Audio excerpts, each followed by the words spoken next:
très important dans ces rencontres 2025, c'est la mise en avant de la dermatologie libérale qui prend ses ailes et qui a maintenant la permission de faire de la primo-prescription de biothérapie. Et nous avons été extrêmement précis dans les demandes et dans les réponses à cette prescription de biothérapie. Et nous avons organisé de nombreux ateliers pour aider nos confrères dermatologues libéraux à prescrire et à pouvoir initier ces traitements qui sont extrêmement importants pour les patients atteints de dermatose chronique inflammatoire et qui peuvent bénéficier maintenant de ces thérapeutiques en ville. Ces biothérapies changent la vie des patients. Ça change la vie des patients et nous avons aussi un atelier de travail avec les associations de patients, la Fédération française des maladies de la peau, et il nous semble très important d'avoir une écoute vis-à-vis de ces associations, une écoute des patients.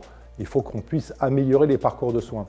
On sait très bien que la dermatologie est déficitaire en nombre de médecins et qu'il faut améliorer les parcours de soins pour prendre en charge au plus tôt les patients qui justifient de telles thérapeutiques.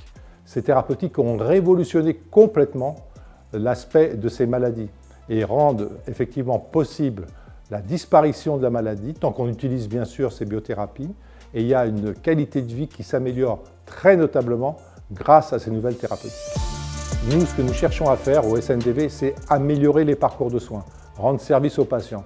Alors peut-être qu'il y a certaines consultations qui vont être mises de côté et laissées à d'autres spécialités comme la médecine générale.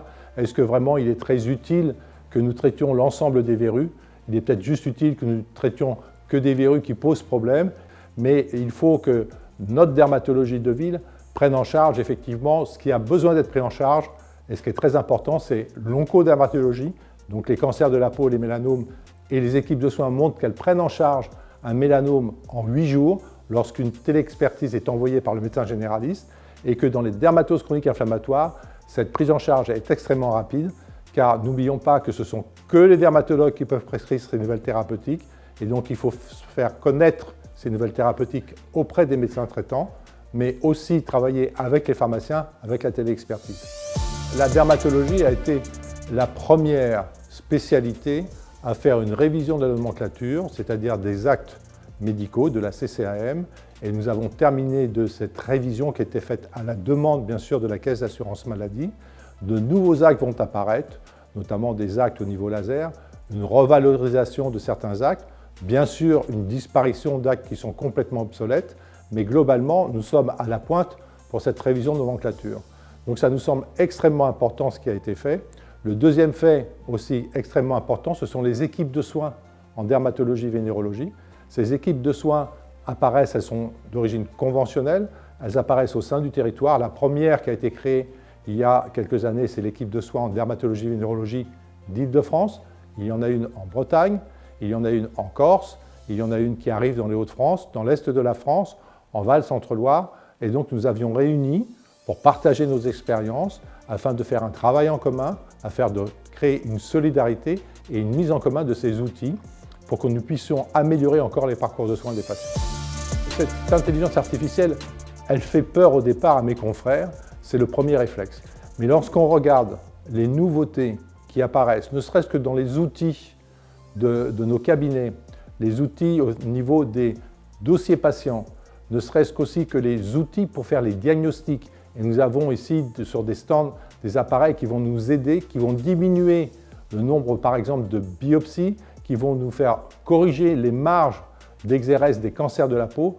Et ça me semble extrêmement important que nous prenions en main cette intelligence artificielle sans en avoir peur. Cette intelligence artificielle, c'est une aide, ce n'est pas une concurrence. Mon optimisme, il est dans l'organisation du cabinet médical de dermatologie. C'est l'entreprise médicale libérale qui devient importante.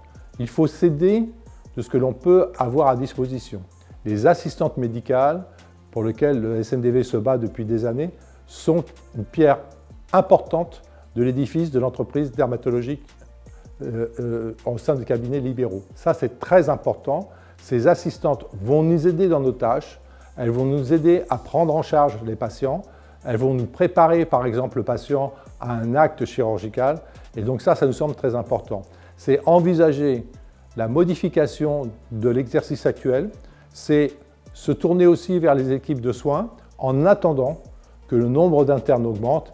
Mais là, nous n'avons pas la main, ce n'est pas le syndicat, c'est effectivement le collège des enseignants, c'est le ministère de l'université, pas le ministère de la Santé, mais le ministère de l'université. Il faut savoir qu'il faut 10 ans après le bac pour former un dermatologue et qu'en attendant, il faut donner des réponses positives pour prendre en charge les patients. Qui fait la dermatologie? Qui prend en charge le maximum les patients? C'est la dermatologie libérale.